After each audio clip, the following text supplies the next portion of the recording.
What's going on, fam? Welcome back to the Naked Gardener channel.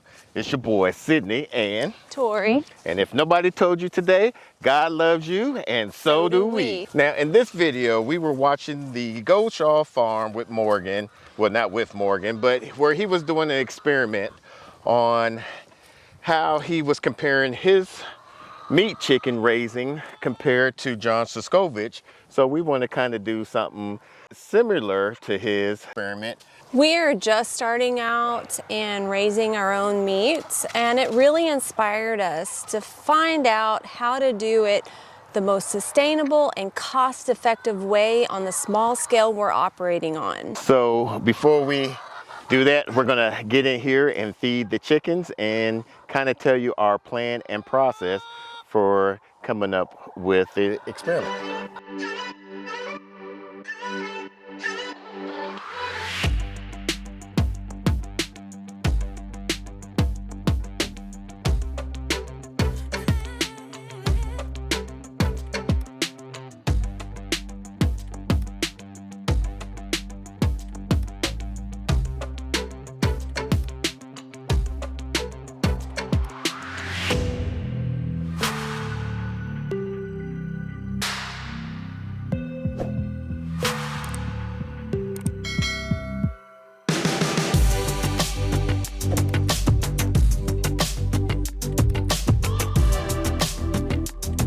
Set it right here. First, let y'all get away from me.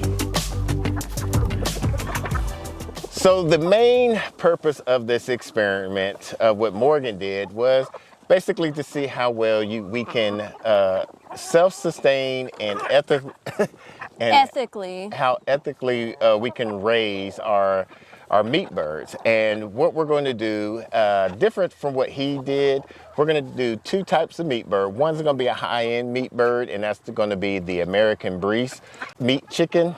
And what we found out about that was it's a high-quality meat chicken. It kind of has a nice marbling of a nice steak. And so that one's going to be mostly just for us. The other one is going to be the red broiler. That one is going to be the most common one. It's not going to be as fast as the Cornish cross. So both of these birds, we're going to pasture raise these up to about the 12th week. And we're not going to butcher all of them. Our goal is to become self-sufficient and self-sustainable. So with both of the breeds that we're going to be bringing in, we are going to figure out and implement a plan of not processing all of them. We're going to keep some behind so that we can start incubating our own meat birds. Because the whole objective is to become self-sufficient. If we're buying from a hatchery, that's really just making us dependent on something else. Baby. Yes, my girl. So how we're going to do this is we're going to take the same amount of American Breeze and the same amount of the red broilers. Our major thing that we want to control and to improve of John Suscovich is the weight per bird. Even though with his, he does Cornish cross and you could process those a lot sooner and a lot heavier weight. But we want to see if we can do that. The other factor is going to be the cost per bird to raise these. Now, since we do a lot of our fermenting feed, that possibly is going to play a major role in that. Yeah, because their methods or their procedures, we're not having it fermented feed. Yeah, and since we do fermented feed, it kind of helps stretch out our feed costs. And with us moving the birds in that John Suscovich is going to be moving them every day. That might even help improve some of our feed costs as well. When you say John Suscovich, you're talking about his tractor. Yeah. So we are planning to build a John Suscovich tractor for both of our meat birds. Now, the only thing I see with that being the issue is we're going to have to possibly put some nesting boxes in there eventually. So that way we can get the eggs. We're going to have to modify the John Suscovich tractor for our future needs and our plans to hatch out our own birds. We're not going to have our birds hatching them out. We are going to do it by incubation. Yeah, and we're going to try to do, you were particularly looking at that one model. We are looking at the Nurture Right incubator right now. That's really the one, it seems the most cost efficient. It seems to be the most cost efficient incubator because it does all of its own turning, and the water that we add to it is from the outside.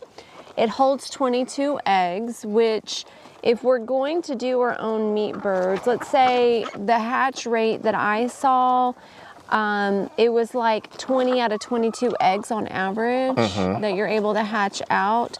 We're not wanting to have huge batches of meat birds. No, we want to kind of keep it in rotation where we're doing at least raising or birthing or hatching about at least 2 dozen per quarter. Our first priority is fulfilling our needs. Yeah. And then if, you know, there's additional, other people might be interested in having some of that meat. Yeah. So we got this order coming in. We should have it here by the 1st of the year. Isn't it the breeze that we're getting first? We're getting the breeze. I'm going to try to see now that the red broilers are open for sale and see if we can get them during the same time frame. We're going to also be checking. We have the broody box, so we don't have to worry about doing that. I'm hoping what's going to happen, because, you know, we're still in the beginning stages of what we're doing with our poultry. So initially, our cost is going to be a little bit higher because we're the going to initial cost. Yeah, our initial cost is going to be higher because we have to build the John Siscovish tractor. There's certain things that we have to do initially. But after we start incubating our own eggs, the cost is going to go down. That's something we're going to be able to subtract. The cost of buying the birds is something that's going to go down as we get into incubating our own birds. Correct. And we're getting ours from Murray McMurray.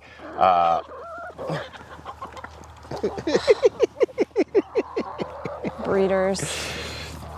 So we're getting our chickens from Murray McMurray, and we're excited about those. And this is just on a small scale. Now, if you have done some type of cost analysis for yourself and having your own meat birds and breaking it down, comment down below. Let us know what your results have been. If you have not and you are interested in finding out exactly how much it costs you, I would invite you to join us on this journey of figuring out exactly how much it costs you to become more self-sufficient. See you watching me when we're with our friends. That's 11. Oh, 12. So let's take it from there. We already got, what, 7? Yeah. 7, Look at that little thing on there again. I know you need it. Why don't we let it grow? 10, 11, 12. So today was a 12 egg day. I think it's time